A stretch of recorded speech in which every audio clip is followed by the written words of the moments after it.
ನಮ್ಮ ಮನೆ ಮುಂದೆ ಅಥವಾ ಹತ್ತಿರದಲ್ಲಿನೆಲ್ಲೂ ಕೂಡ ನಮಗೆ ದರ್ಕ ಸಿಗೋದಿಲ್ಲ. ಅವ್ರು ರಾಶಿ ಮಾಡ್ತಾರೋ ಬಿಡ್ತಾರೋ ಅದು ಹಾಗೆ ಹಾಳು ಬಿಡ್ತಾರೋ, ಬಟ್ ಬೇರೆಯವ್ರಿಗೆ ಮಾತ್ರ ಅವರು ಕೊಡೋದಿಲ್ಲ. ಅವ್ರದ್ದು ಅಂತ ಹೇಳ್ಬಿಟ್ಟು ಹಾಗಿರತ್ತೆ. 3 ತಗೊಂಡೋದ್ರೆ ಸಾಕು ಅಂತ ಹೇಳಿದ್ದಾರೆ. ಜಾಸ್ತಿ ಆಗಿಬಿಟ್ರೂ ಕೂಡ ಸಗಣಿ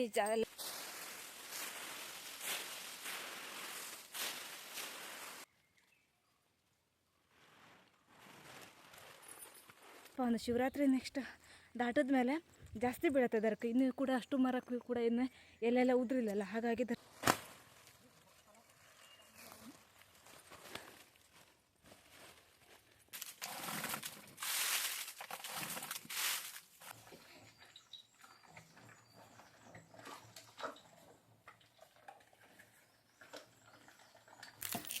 ಇಲ್ಲಿ ದಬ್ಬೆ ಮಾಡುವಲ್ಲಿ ಬಂದು ಮುಟ್ಟಿದೆ. ಆಲ್ರೆಡಿ ಅರ್ಧನ ಒಡೆದಿಟ್ಟಿದ್ದಾರೆ.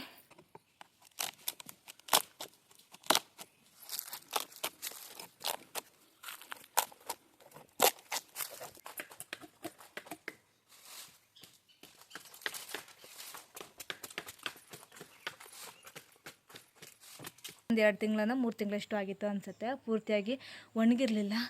ಸೊ ಆ ದಬ್ಬೆನೂ ಕೂಡ ಕತ್ತಿಯಿಂದ ಕೆರೆಸಿ ಅದಕ್ಕೂ ಕೂಡ ಸ್ವಲ್ಪ ಸುಸ್ತಾಯಿತು. ಯಾಕೆಂದರೆ ಅದು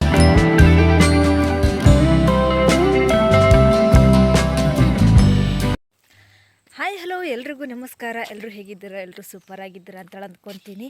ಸೊ ಬನ್ನಿ ಇವತ್ತಿನ ಲಾಗ್ನ ಏನು ಅಂತ ಹೇಳಿ ನೋಡ್ಬೋದು. ಅದಕ್ಕಿಂತ ಮುಂಚೆ ನನ್ನ ಚಾನಲ್ನ ಸಬ್ಸ್ಕ್ರೈಬ್ ಮಾಡಿದೆ ಯಾರಾದರೂ ವಿಡಿಯೋ ನೋಡ್ತಾ ಇದ್ದರೆ ಪ್ಲೀಸ್ ಸಬ್ಸ್ಕ್ರೈಬ್ ಮಾಡ್ಕೊಂಡು ನೋಡಿ. ಹಾಗೆ ಪಕ್ಕದಲ್ಲಿ ಕಾಣಿರುವಂಥ ಬೆಲ್ ಐಕಾನ್ ಒತ್ತಿ ನಾನು ಹಾಕುವಂಥ ವಿಡಿಯೋಸ್ ನೋಟಿಫಿಕೇಷನ್ ನಿಮಗೆ ಮೊದಲು ಬರುತ್ತೆ.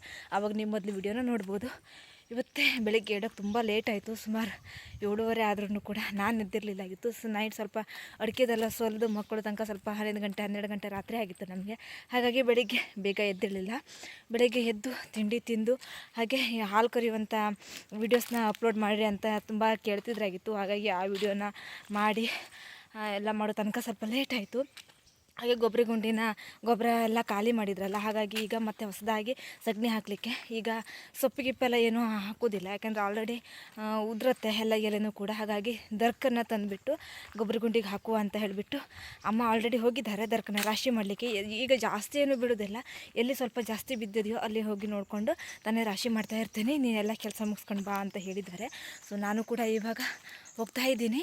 ಸೊ ಮನೆಯಲ್ಲೆಲ್ಲ ಇವತ್ತು ಗುಡಿಸಿ ಸ್ವಲ್ಪ ಒರೆಸಿದೆ ಮನೆಯೆಲ್ಲ. 8 ದಿನಕ್ಕೆ 2 ಸತಿ ಎಷ್ಟೇ ಒರೆಸೋದು. ಟೈಮ್ ಸಿಕ್ಕಿದ್ರೆ ದಿನ ಒರೆಸ್ಬೋದಿತ್ತು, ಆದರೆ ಟೈಮ್ ಸಿಗೋದೇ ನಮ್ಗೆ ಅಪರೂಪ. ಧೂಳಾಗಿದ ತಕ್ಷಣ ಒಂದು ಸ್ವಲ್ಪ ಒರೆಸ್ಬಿಟ್ಟೋದಾಗಿತ್ತು. ಈಗ ಶಾಲೆಯೆಲ್ಲ ಹೊರಗಡೆ ನಾವು ಸೊಲಿತಾ ಇದ್ರಾಗಿತ್ತು, ಹಾಗಾಗಿ ಸ್ವಲ್ಪ ಮನೆಯೊಳಗೆ ಧೂಳಾಗಿತ್ತು. ಹಾಗೆ ಮನೆಯೆಲ್ಲ ಒರೆಸಿ ಎಲ್ಲ ಮನೆ ಕೆಲಸ ಎಲ್ಲ ಮುಗಿಸ್ಬಿಟ್ಟು ಇವಾಗ ನಾನು ಕೂಡ ಹೋಗ್ತಾ ಇದ್ದೀನಿ. ಸೊ ನಾವು ಹೇಗೆ ದರ್ಕನ ರಾಶಿ ಮಾಡಿ ಯಾವ ರೀತಿ ತರ್ತೀವಿ ಮತ್ತು ಗೊಬ್ಬರ ಗುಂಡಿಗೆ ಹೇಗೆ ಹಾಕ್ತೀವಿ ಅಂತ ಹೇಳಿಬಿಟ್ಟು ಇವತ್ತಿನ ವಿಡಿಯೋದಲ್ಲಿ ನಾನು ನಿಮಗೆ ತಿಳಿಸ್ತೀನಿ. ಸೊ ಬನ್ನಿ, ಲೆಟ್ಸ್ ಗೋ. ನಮಗೆ ಹತ್ತಿರದಲ್ಲಿ ಎಲ್ಲೂ ಕೂಡ ದರ್ಕ ಸಿಗೋದಿಲ್ಲ. ಅಂದರೆ ಇದ್ರೂ ಇಲ್ಲ, ರೋಡ್ ಅಕ್ಕಪಕ್ಕ ಈಗ ನಾನು ಬರ್ತಾ ಇರಬೇಕಾದ್ರೆ ಅಕ್ಕಪಕ್ಕ ದರ್ಕನ ರಾಶಿ ಮಾಡ್ಬೋದಿತ್ತು. ಆದರೆ ಅದು ನಮ್ಮದಲ್ಲ ಜಾಗ, ಅವ್ರದ್ದು ಅಂತ ಹೇಳಿಬಿಟ್ಟು ಅವ್ರು ಮಾಡ್ಕೊಂಡಿದ್ದಾರೆ. ಸೊ ಹಾಗಾಗಿ ನಮ್ಮ ಮನೆ ಮುಂದೆ ಅಥವಾ ಹತ್ತಿರದಲ್ಲಿನೆಲ್ಲೂ ಕೂಡ ನಮಗೆ ದರ್ಕ ಸಿಗೋದಿಲ್ಲ. ಅವ್ರು ರಾಶಿ ಮಾಡ್ತಾರೋ ಬಿಡ್ತಾರೋ ಅದು ಹಾಗೆ ಹಾಳು ಬಿಡ್ತಾರೋ, ಬಟ್ ಬೇರೆಯವ್ರಿಗೆ ಮಾತ್ರ ಅವರು ಕೊಡೋದಿಲ್ಲ. ಅವ್ರದ್ದು ಅಂತ ಹೇಳ್ಬಿಟ್ಟು ಹಾಗಿರತ್ತೆ. ಹಾಗಾಗಿ ನಮಗೆ ಸ್ವಲ್ಪ ಒಂದು ಅರ್ಧ ಕಿಲೋಮೀಟ್ರ್ ದೂರ ಹೋಗ್ಬಿಟ್ಟೆ ನಾವು ದರ್ಕನ ತರಬೇಕಾಗುತ್ತೆ. ದರ್ಕ ಆಗಿರಲಿ ಸೊಪ್ಪಾಗಿರಲಿ ಏನೇ ಆಗಿರಲಿ ನಾವು ಸ್ವಲ್ಪ ದೂರದಿಂದನೇ ತರಬೇಕು. ಹಾಗಾಗಿ ಹೋದ ವರ್ಷ ಎಲ್ಲ ನಾವು ಗಾಡಿ ಮೇಲಿಂದ ತೋಟದಲ್ಲಿ ಬ್ಯಾಣದಲ್ಲಿ ಇರುತ್ತಲ್ಲ ಅಲ್ಲಿಂದ ನಾವು ರಾಶಿ ಮಾಡಿ ಗಾಡಿ ಮೇಲಿಂದ ತಂದು ಗೊಬ್ಬರ ಗುಂಡಿ ಪಕ್ಕದಲ್ಲಿ ರಾಶಿ ಮಾಡ್ಕೊಂಡಿದ್ವಾಗಿತ್ತು ನಾವು. ಹಾಗಾಗಿ ಮಳೆಗಾಲದಲ್ಲಿ ನಮಗೆ ಸಾಕಾಗುವಷ್ಟು ದರ್ಕನ್ನ ರಾಶಿ ಮಾಡ್ಕೊಂಡಿದ್ವಿ. ಇವಾಗ ಮತ್ತೆ ಖರ್ಚಾಗಿದೆ. ಇವಾಗ ಟೈಮ್ ಸಿಕ್ಕಿದಾಗೆಲ್ಲ ದರ್ಕನ ರಾಶಿ ಮಾಡಿಬಿಟ್ಟು ಹೋಗಿ ಗೊಬ್ಬರ ಗುಂಡಿಗೆ ಡೈರೆಕ್ಟಾಗಿ ಹಾಕ್ತಾಯಿದ್ವಿ. ಅದನ್ನು ಕೂಡ ಬೆಳಿಗ್ಗೆ ಬೇಗ ಬಂದರೆ ದರ್ಕ ಸ್ವಲ್ಪ ಸ್ಮೂತ್ ಇರುತ್ತೆ. ಮಧ್ಯಾಹ್ನ ಹಾಕ್ತಿದ್ದಂಗೆ ಸಂಜೆ ಎಲ್ಲ ಹಾಕ್ತಿದ್ದಂಗೆ ದರ್ಕ ಬಿಸಿಲಿಗೆ ಇದು ಮಾಡಿ ಗರ್ಗರಿ ಆಗಿಬಿಡತ್ತೆ, ತುಂಬ್ಕೊಂಡು ಹೋಗಲಿಕ್ಕೆ ಕಷ್ಟ ಆಗಿಬಿಡತ್ತೆ. ಹಾಗಾಗಿ ಬೆಳಿಗ್ಗೆ ಬೇಗ ಬಂದರೆ ದರ್ಕನ ಸ್ಮೂತ್ ಇರುತ್ತೆ, ಸ್ವಲ್ಪ ಜಾಸ್ತಿನೂ ತುಂಬ್ಕೊಂಡು ಹೋಗ್ಬೋದು. ಅಮ್ಮ ಆಲ್ರೆಡಿ ದರ್ಕನ ರಾಶಿ ಮಾಡಿ ಒಂದರ ಪಾಟ್ ಒಳಗೆ ಹಾಕಿ ತುಂಬಿಸಿಟ್ಟಿದ್ದಾರೆ. ಈಗ ಅದನ್ನು ಕಟ್ಟಿಬಿಟ್ಟು ತಗೊಂಡೋಗಿ ಹಾಕೋದು. ಈಗ ರೀತಿ ಪಾಟ್ ಇರುತ್ತೆ ಒಂದು ದೊಡ್ಡದು, ಆ ಪಾಟ್ ಮೇಲೆ ಹಾಕಿಬಿಟ್ರೆ ತಗೊಂಡು ಹೋಗ್ಲಿಕ್ಕೂ ಈಸಿ ಆಗುತ್ತೆ, ತುಂಬಲಿಕ್ಕೂ ಈಸಿ ಆಗುತ್ತೆ, ಮಕ್ಕಳು ಹೋಗಿ ಹಾಕಲಿಕ್ಕೂ ಕೂಡ ಈಸಿ ಆಗುತ್ತೆ. ಇವಾಗ ಮತ್ತೆ ಇಲ್ಲಿ ಅಮ್ಮ ರಾಶಿ ಮಾಡ್ತಾಯಿದ್ದಾರೆ. ಇಲ್ಲಿ ರೋಡ್ ಮೇಲೆ ಬಿದ್ದಿರೋದು. ಈ ರೋಡ್ ಮೇಲೆ ಗಾಡಿ ಅಷ್ಟೊಂದು ಓಡಾಡೋದಿಲ್ಲ, ಹಾಗಾಗಿ ರೋಡ್ ಮೇಲೆ ಗುಡಿಸ್ಲಿಕ್ಕೂ ಈಸಿ ಆಗುತ್ತೆ. ದರ್ಕು ಸ್ವಲ್ಪ ಜಾಸ್ತಿ ಬಿದ್ದಿರೋದ್ರಿಂದ ಇಲ್ಲಿ ಅಮ್ಮ ಗುಡಿಸ್ತಾ ಇದ್ದಾರೆ. ಈಗ ನಾನು ಕೂಡ ಅದೇ ಕೆಲಸ ಮಾಡುವ. ಈಗ ಅಮ್ಮನ ಈ ರಾಶಿ ಉಂಟಲ್ಲ, ರಾಶಿ ಮಾಡಿಟ್ಟಿರೋದು ಅದನ್ನು ಕಟ್ಟಿಬಿಟ್ಟು ಅಮ್ಮಂಗೆ ಏರ್ತೀನಿ. ಅಮ್ಮ ಹೋಗಿಬಿಟ್ಟು ಹಾಕ್ಬರ್ತಾಳೆ. ಅಷ್ಟು ತನಕ ನಾನು ಇನ್ನೊಂದು ಪಾಟನ್ನು ರೆಡಿ ಮಾಡಿ ಇಡ್ತೀನಿ. ಸೊ ಹೀಗಾಗಿ ಒಂದು 4 ಪಾಟ್ ಆದರೂ ಇವತ್ತಿಗೆ ತಗೊಂಡು ಹೋಗುವ ಅಂತೇಳಿ ಅಂದ್ಕೊಂಡಿದ್ವಿ. ಸುಮಾರು ಟೈಮ್ ಆಗಿದೆ, 11 ಗಂಟೆ ಅಷ್ಟಕ್ಕೆ. ಅದಕ್ಕೆ ಆಲ್ರೆಡಿ ಗರಿಗರಿ ಆಗಿಬಿಟ್ಟಿದೆ. ಸೊ ನೋಡುವ ಎಷ್ಟಾಗುತ್ತೋ ಅಷ್ಟನ್ನು ತಗೊಂಡೋಗಿ ಗೊಬ್ಬರ ಗುಂಡಿಗೆ ಹೋಗಿ ಹಾಕೋದು. ಅಮ್ಮ ಒಂದು ಪೊಟ್ಲನ ತಗೊಂಡು ಹೋಗ್ತಾ ಇದ್ದಾರೆ. ಈಗ ನಾನು ಮತ್ತೊಂದು ಪೊಟ್ಲನ ರೆಡಿ ಮಾಡಬೇಕು. 3 ತಗೊಂಡೋದ್ರೆ ಸಾಕು ಅಂತ ಹೇಳಿದ್ದಾರೆ. ಜಾಸ್ತಿ ಆಗಿಬಿಟ್ರೂ ಕೂಡ ಸಗಣಿ ಎಲ್ಲದಕ್ಕೂ ತಾಗೋದಿಲ್ಲ. ಯಾಕೆಂದರೆ ಅದು ಮಳೆಗಾಲ ಸ್ಟಾರ್ಟ್ ಆಗೋಕ್ಕಿಂತ ಮುಂಚೆನೇ ಮತ್ತೊಂದು ಸತಿ ತೆಗಿಬೇಕಲ್ಲ. ಹಾಗಾಗಿ ಸ್ವಲ್ಪನೇ ಹಾಕುವ. ಜಾಸ್ತಿ ದಪ್ಪ ಆಗಿಬಿಟ್ರೆ ಸಗಣಿ ಎಲ್ಲದಕ್ಕೂ ತಾಗೋದಿಲ್ಲ. ಸ್ವಲ್ಪನೇ ಹಾಕಿಬಿಟ್ಟು ಸಗಣಿನ ಕರೆಕ್ಟಾಗಿ ತಾಗೋ ಥರನೇ ಮಾಡುವಷ್ಟು ಗೊಬ್ಬರನ ಚೆನ್ನಾಗಿ ಮಾಡುವ ಅಂತ ಹೇಳಿಬಿಟ್ಟು ಅಂದ್ಲು ಅಮ್ಮ. ಹಾಗಾಗಿ ಈಗ ಇನ್ನೊಂದು ಪೊಟ್ಲನ ಇಲ್ಲಿಗ ರಾಶಿ ಮಾಡಬೇಕು. ರಾಶಿ ಮಾಡಿಬಿಟ್ಟು ತಗೊಂಡ್ಬೇಕು. ಸೊ ತಲೆಗೆಲ್ಲ ಫುಲ್ಲು ಧೂಳು ತಾಗತ್ತೇನೋ. ನನಗೆ ತಲೆ ಕಟ್ಟಲಿಕ್ಕೆ ಏನಾದ್ರು ತರೋಕ್ಕೂ ಕೂಡ ಮರ್ತೋಗ್ಬಿಟ್ಟಿದ್ದೀನಿ. ಈಗ ಏನು ಮಾಡೋಕ್ಕಾಗೋದಿಲ್ಲ, ಧೂಳನ್ನ ತಲೆಗೆ ಹಾಕ್ಕೊಂಡು ಹೋಗೋದೆ. ತಲೆ ಸ್ನಾನ ಮಾಡಿಬಿಟ್ಟು ತಲೆ ಕ್ಲೀನ್ ಮಾಡ್ಕೊಳ್ಬೇಕಾಗತ್ತೆ. ಸೊ ಈ ಥರ ಮರ್ತೋಗೋ ಚಾನ್ಸ್ ಜಾಸ್ತಿ ಇರುತ್ತೆ ನನಗೆ, ಯಾಕೋ ಗೊತ್ತಿಲ್ಲ. ಮರೆ ಹೋಗ್ತಾ ದಿನಕ್ಕೆ ಜಾಸ್ತಿ ಆಗ್ತಾ ಇದೆ. ಸೊ ಈಗ ಮೊದಲು ಪಾಟನ್ನು ಹಾಕಿಬಿಟ್ಟು ಡೈರೆಕ್ಟಾಗಿ ಅದ್ರ ಮೇಲ್ಗಡೆ ಗುಡಿಸಿ ಹಾಕಿದ್ರೆ ಆಯಿತು.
ರೆಡಿ ಮಾಡ್ಕೊತಿರ್ತೀವಿ. ಅಂದರೆ ಈ ಥರ ಮಾಡಿ ಕಟ್ಕೊಂಡಿರ್ತೀವಿ.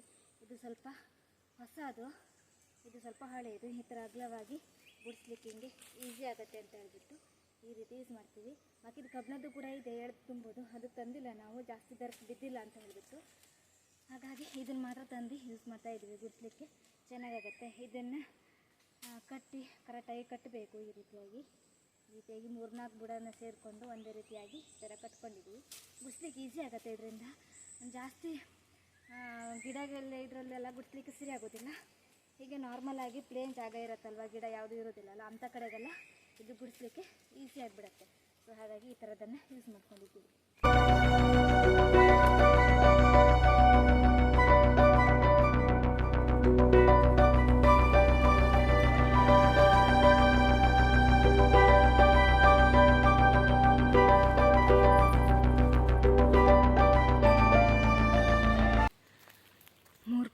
ದರ್ಕ್ ರಾಶಿ ಮಾಡಿ ಈಗ ಲಾಸ್ಟ್ ಪಟ್ಲ ಅಮ್ಮ ತಗೊಂಡು ಹೋಗ್ತಾ ಇದ್ದಾರೆ.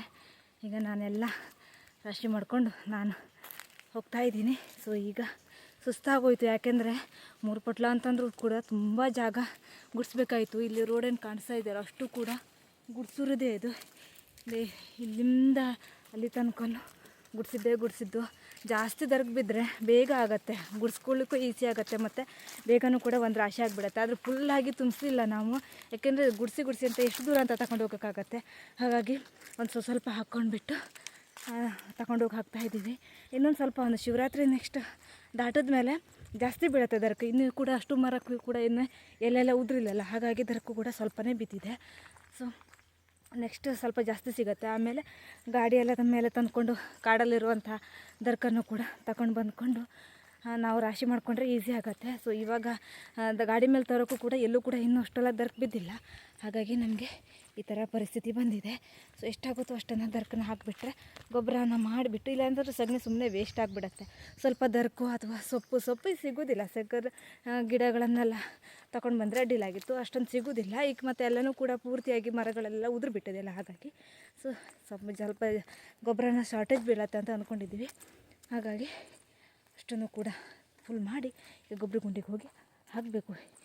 ಹೇಗೆ ಹಾಕ್ತಾರೆ ಅಂತ ಹೇಳಿ ತೋರಿಸೋ ಬನ್ನಿ. ಅಮ್ಮ ಆಲ್ರೆಡಿ ಮುಂದೆ ಹೋಗ್ಬಿಟ್ಟಿದ್ದಾರೆ, ಆಲ್ರೆಡಿ ಅಲ್ಲಿ ಹೋಗ್ಬಿಟ್ಟಿದ್ದಾಳೆ ಅಮ್ಮ. ನಾನು ನೋಡಿದ್ರೆ ಇಲ್ಲೇ ಇದ್ದೀನಿ. ಸೊ ಬೇಗ ಹೋಗುವ.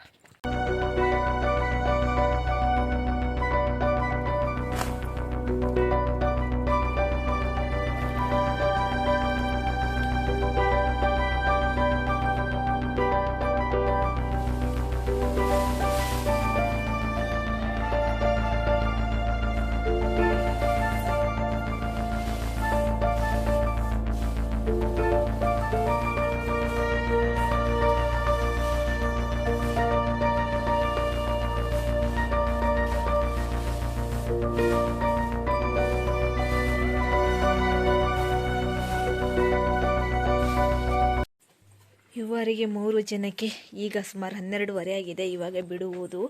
ಬೆಳಿಗ್ಗೆ ಅಷ್ಟು ಕಟ್ಟು ಹಾಕಿ ಹುಲ್ಲು ಹಾಕಿಡೋದು, ಮಧ್ಯಾಹ್ನ ಮೇಲೆ ಬಿಡೋದು. ಬೆಳಿಗ್ಗೆ ಈ 4 ದನಕ್ಕೆ ಬಿಡೋದು, ಮಧ್ಯಾಹ್ನ ಮೇಲೆ ಇವು 3ಕ್ಕೆ ಬಿಡೋದು. ಇಲ್ಲ ಅಂತಂದರೆ ಅವರು ಎಲ್ಲೆಲ್ಲೋ ಹೋಗಿ ವಾಪಸ್ ಕೊಟ್ಟಿಗೆ ಬರೋದಿಲ್ಲ ಅಂತ ಹೇಳ್ಬಿಟ್ಟು ಶಿವಮಿಗೆ ಕಟ್ಟಾಕಿಡೋದು. ಶಿವಮಿ ಮಗಳಿಗೆ ಹಾಗೆ ಶಿವನಿಗೆ ಇವಳಮ್ಮ ಬೆಳಿಗ್ಗೆನೇ ಬಿಡ್ತಾರೆ. ಇವ್ರ ಜೊತೆಗೆ ಇವಳು ಹೋಗಿ ಹೊಟ್ಟೆ ತುಂಬಿಸ್ಕೊಂಡು ಬರ್ತಾಳೆ. ಇವರಿಗೀಗ ಬಿಟ್ಟು ಬಿಡೋದು. ಇವುಗಳಿಗೆ ದಿನಕ್ಕೆ 2 ಸತಿ ಕೊಟ್ಟಿಗೆ ಕ್ಲೀನ್ ಮಾಡೋಕ್ಕೆ ಅದಾಗಿರುತ್ತೆ. ಅರ್ಧ ದನಕ್ಕೆ ಬೆಳಿಗ್ಗೆ ಬಿಟ್ಟು ಅರ್ಧ ದನ ಮಧ್ಯಾಹ್ನ ಮೇಲೆ ಬಿಟ್ಟು ಕೊಟ್ಟಿಗೆನ ಕ್ಲೀನ್ ಮಾಡಿ ಸಾಕಾಗಿ ಹೋಗಿರುತ್ತೆ. ಹಾಗೆ ಇವಾಗ ಕೊಟ್ಟಿಗೆನೇನು ತೊಳೆಯೋದಿಲ್ಲ, ಬರೀ ಒದ್ದೆ ಆಗಿರುತ್ತೆ ಕೊಟ್ಟಿಗೆ. ಹಾಗಾಗಿ ಇವುಗಳಿಗೆ ಒಣ ಹುಲ್ಲಷ್ಟೇ ಹಾಕಿರೋದು. ನೋಡಿ ಇವಳು ಎಲ್ಲೆಲ್ಲಿ ತಲೆ ಹಾಕ್ಕೊಂಡು ಹೆಂಗೆ ನೋಡ್ತಾ ಇದ್ದಾಳೆ ಅಂತ ಹೇಳ್ಬಿಟ್ಟು ಇವಳು ಇನ್ನೂ ಹಸಿ ಹುಲ್ಲನ್ನ ಕಡ್ಕೊಂಡು ಬಂದು ಹಾಕಿಲ್ಲ. ತೋಟಕ್ಕೆ ಹೋದರೆ ಒಂದು ಸ್ವಲ್ಪ ಸಿಕ್ತಿತ್ತು. ಇವತ್ತು ತೋಟಕ್ಕೂ ಕೂಡ ಹೋಗಿಲ್ಲ. ಇವಳು ನೋಡಿ ಎಲ್ಲಿ ಬರುತ್ತೆ ಅಂತ ಹೇಳಿ ಕಾಯ್ತಾ ಇದ್ದಾಳೆ. ಶುಬ್ಬಿ. ಸೊ ಕೊಟ್ಟಿಗೆ ಎಲ್ಲ ಕ್ಲೀನ್ ಮಾಡಿ ಅವರಿಗೆಲ್ಲ ಬಿಟ್ಟಾಯಿತು. ಮಧ್ಯಾಹ್ನ ಮೇಲೆ ಇನ್ನು ಸಂಜೆಗೆ ಅವ್ರು ಬಂದ ತಕ್ಷಣ ಕಟ್ಟೋದು. ಬರೀ ತೋಟದ ಅಂದರೆ ಕೊಟ್ಟಿಗೆ ಕೆಲಸ ಮಾಡಲಿಕ್ಕೆ ಸುಮಾರು ಒಬ್ಬರಿಗೆ ಒಂದು ಸ್ವಲ್ಪ ಒಂದೊಪ್ಪತ್ತು ಹದಾಗಿರುತ್ತೆ. ಮಧ್ಯಾಹ್ನ ಮೇಲೆ ಒಬ್ಬರಿಗೆ, ಬೆಳಿಗ್ಗೆ ಒಬ್ಬರಿಗೆ, ಮತ್ತು ಕರಗಳಿಗೆ ಅವಾಗವಾಗ ನೀರು ಕೊಡೋದು, ಹಸಿ ಹುಲ್ಲು ಹಾಕೋದು, ಒಣ ಹುಲ್ಲು ಹಾಕೋದು, ಇದನ್ನು ಮಾಡೋಕ್ಕೆ ಸುಮಾರು ಟೈಮ್ ಹೋಗಿಬಿಡತ್ತೆ. ಏನು ಮಾಡೋಕ್ಕಾಗೋದಿಲ್ಲ. ಇವಳು ನೋಡು ಆರಾಮಾಗಿ ಹೊಟ್ಟೆ ಮೇಲೆ ಮಾಡ್ಕೊಂಡು ಮಲ್ಕೊಳ್ಳೋದು. ಇಷ್ಟೇ ಕೆಲಸ ಪಿಂಕಿದು. ಬೆಕ್ಕುಗಳಿದ್ದು ಸೋಫಾದ ಮೇಲೆ ಹೋಗಿ ಮಲ್ಕೊಳ್ಳೋದು. ಅವರಿಬ್ಬರಿಗೆ ಅದೇ ಕೆಲಸ. ಇವಳಿಗೆ ಅಂಗಳದಲ್ಲಿ ಮಲ್ಕೊಳ್ಳೋದು, ಅಷ್ಟೇ ಕೆಲಸ. ಈ ಮೆಣಸು ಪೂರ್ತಿಯಾಗಿ ಹಿಂಗೆ ಗರ್ಗರಿಯಾಗಿ ಒಣಗಿದೆ. ಈಗ ಬಿಸಿಲು ಇರಬೇಕಿದ್ರೂ ಒಳಗಡೆ ತಂದು ಇಟ್ಕೊಂಡಿದ್ದೀನಿ. ಕೆಳಗೆ ಹೋಗೋ ಫುಲ್ ಬಿಸಿಲಿದೆ. ಮಧ್ಯಾಹ್ನ ಸುಮಾರು 3 ಗಂಟೆ ಟೈಮಿಗಷ್ಟು ತಂದು ಹಾಕ್ಕೊಂಡಿದ್ದೀನಿ. ಇವಾಗ ಈ ಕ್ಯಾನ್ ಒಳಗೆ ಫುಲ್ಲಾಗಿ ತುಂಬಿಸಿ ಪ್ಯಾಕ್ ಮಾಡಿಟ್ರೆ ಫುಲ್ ಗರ್ಗರಿಯಾಗಿರುತ್ತೆ. ಇವಾಗ ನೋಡಿ ಫುಲ್ಲಾಗಿ ಈ ಥರ ಸೌಂಡ್ ಬರಲಿಕ್ಕೆ ಆಗಿದೆ. ಅದು ಇವಾಗ ತುಂಬಿಟ್ಟೆ ಫುಲ್ಲು ಚೆನ್ನಾಗಿರುತ್ತೆ.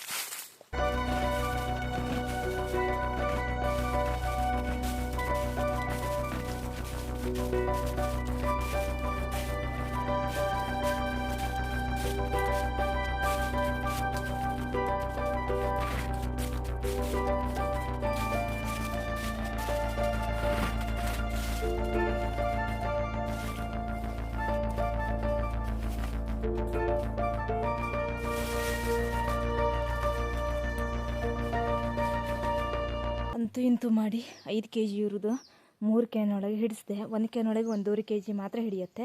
ಅಕ್ಕ ಒಂದು ಸ್ವಲ್ಪ ತಗೊಂಡು ಹೋಗಿದ್ಲಾಗಿತ್ತು. ಹಾಗಾಗಿ 3 ಕ್ಯಾನ್ ಒಳಗೆ ಹೇಗಿಗೂ ಮಾಡಿ ಅಲ್ಲಾಡಿಸಿ ಹಾಕಿದ್ದೀನಿ. ಹಾಗೆ ಬೀಜ ಉಂಟಲ್ಲ, ಇದು ಮೆಣಸಿಂದು, ಹಾಗೆ ಇಟ್ಕೊತೀವಿ. ಮಳೆಗಾಲದಲ್ಲಿ ಇದನ್ನು ಮೆಣಸಿನ ಸಸಿನ ಮಾಡ್ಬೋದು ಅಂತ ಹೇಳಿಬಿಟ್ಟು ಫಸ್ಟ್ ತಂದಿದ್ದು ನಾನು ಅಮ್ಮ ಕ್ಲೀನ್ ಮಾಡಿದ್ದೀವಲ್ಲ, ಆವಾಗಲೂ ಕೂಡ ಸ್ವಲ್ಪ ಇಟ್ಕೊಂಡಿದ್ದೀವಿ. ಇವಾಗಲೂ ಕೂಡ ಇಷ್ಟು ಮೆಣಸಿನ ಬೀಜ ಬಿತ್ಕೊಂಡಿದೆ. ಇದನ್ನು ಕೂಡ ಕರೆಕ್ಟಾಗಿ ಒಣಗಿಸಿ ಇಟ್ಕೊಂಡು ಮಳೆಗಾಲದಲ್ಲಿ ಮೆಣಸಿನ ಸಸಿನ ಮೊಳಕೆ ಬರೋ ಥರ ಆಗುತ್ತೆ. ಹಾಗಾಗಿ ಇಟ್ಕೊತಿದ್ದೀವಿ. ಹೀಗೆ ಇಲ್ಲಿ ಕಾಳು ಮೆಣಸನ್ನು ಕೂಡ 2 ಬಿಸಿಲಾಯಿತು. ಅಂದರೆ ಆಗಿ 2 ಬಿಸಿಲಾಗಿದೆ ಒಣಗಿ. ಇದು ಪೂರ್ತಿಯಾಗಿ ಒಣಗಿದೆ ಅಂತೆ.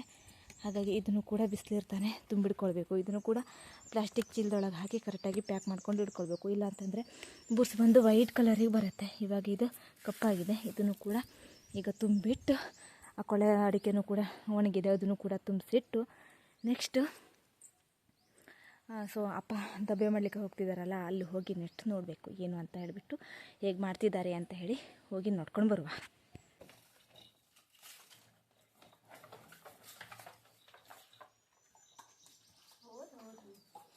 ನೋಡಿ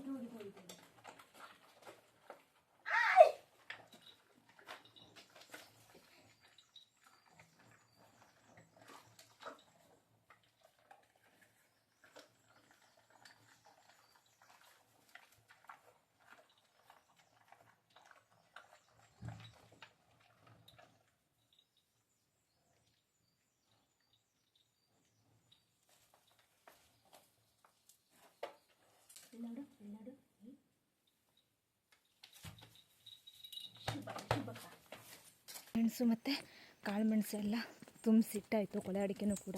ಹಾಗೆ ಈಗ ನೀರು ಬಾಟ್ಲು ಒಂದು ತುಂಬಿಸ್ಕೊಂಡು ಈಗ ಅಪ್ಪ ಅಮ್ಮ ಕೆಲಸ ಮಾಡ್ತಿರಲು ಹೋಗ್ತಾ ಇದ್ದೀನಿ. ಅವರು ಅಡಿಕೆ ಮರದ ದಬ್ಬೆನ ಮಾಡ್ತಾಯಿದ್ದಾರೆ. ಅದನ್ನು ಹೋಗಿಬಿಟ್ಟು ಸ್ವಲ್ಪ ನನ್ನ ಹತ್ರ ಕೆರೆಸ್ಲಿಕ್ಕೆ ಆಗತ್ತೆ ಇಲ್ವಾ ಅಂತ ಹೇಳಿ ನೋಡಬೇಕು.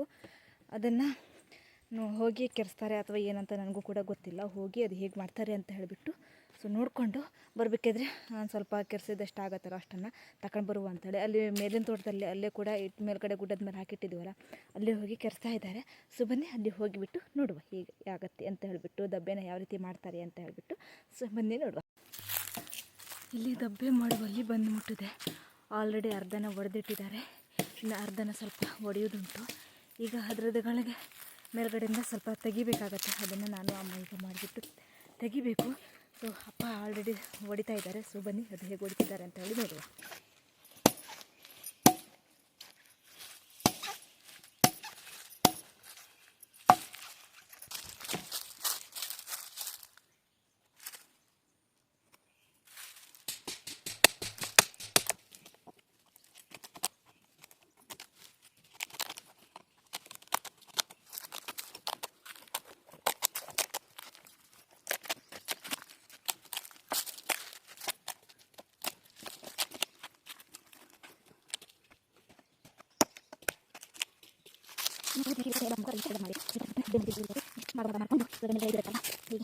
ಅಷ್ಟು ಕೂಡ ಕೆತ್ತನೆ ಮಾಡಿ ತೆಗೆದ್ರೆ ರೆಡಿ ಆಗುತ್ತೆ. ಇಲ್ಲಿ ಒಂದು ಎರಡನ್ನ ರೆಡಿ ಮಾಡಿ ಇಟ್ಟಿದ್ದಾಳೆ.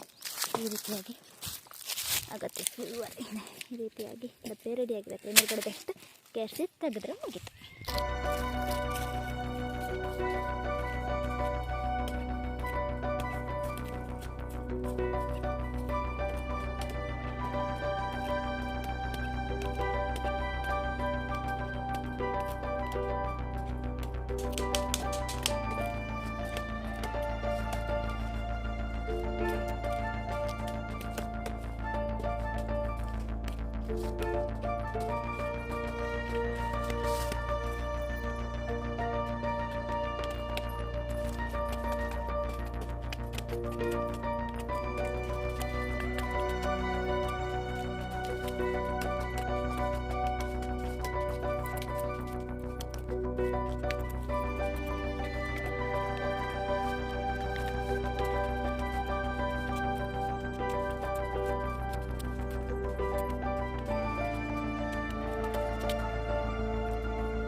ದಬ್ಬೆನೆಲ್ಲ ಒಂದು ಸ್ವಲ್ಪನ ಕೆರೆಸಿದೆ.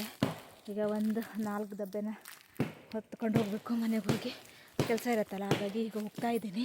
ಅಪ್ಪ ಅಮ್ಮ ಸಂಜೆ ಕತ್ಲಾಗುತ್ತಂತ ಕೆಲಸ ಮಾಡ್ತಾರೆ ಅಂತೇಳಿ ದಬ್ಬೆನೆಲ್ಲ ಕೆರೆಸೋದು ಮತ್ತು ಸ್ವಲ್ಪ ಹೊಡೆಯೋದುಂಟು.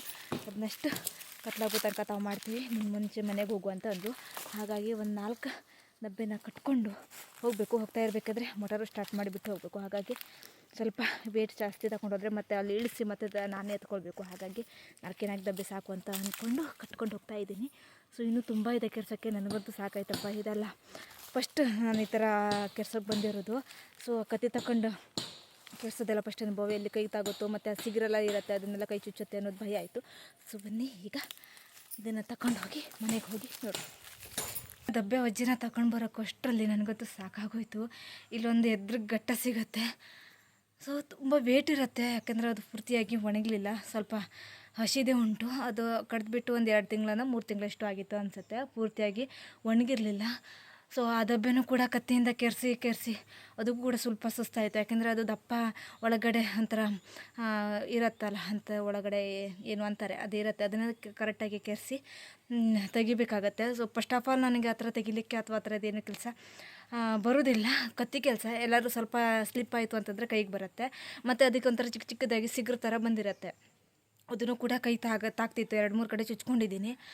ಹಾಗಾಗಿ ನನ್ನ ಹತ್ರ ಆಗೋದಿಲ್ಲ ಅಂತ ಹೇಳಿಬಿಟ್ಟು, ಸೊ ಮನೆಯಲ್ಲೂ ಸ್ವಲ್ಪ ಕೆಲಸ ಇರುತ್ತೆ, ಅಮ್ಮನವ್ರು ತಾವೇ ಮಾಡ್ತೀವಿ ಸಂಜೆ ತನಕ ಅಂದ್ಬಿಟ್ಟು ಅಂದರು. ಈಗ ಕೊಟ್ಟಿಗೆ ಕ್ಲೀನ್ ಮಾಡು, ಎಲ್ಲ ಕಡೆಗೂ ನೀರು ಬಿಡು, ಮನೆ ಒಳಗೆಲ್ಲ ಕೆಲಸ ಮಾಡು, ಪಾತ್ರೆ ತೊಳಿ, ಅದು ಮಾಡಿ ಇದು ಮಾಡೋ ತನಕ ಸಂಜೆ ಆಗತ್ತೆ, ನೀನು ಹೋಗು ಅಂತಂದರು. ಸೊ ನಾನು ಬಂದೆ.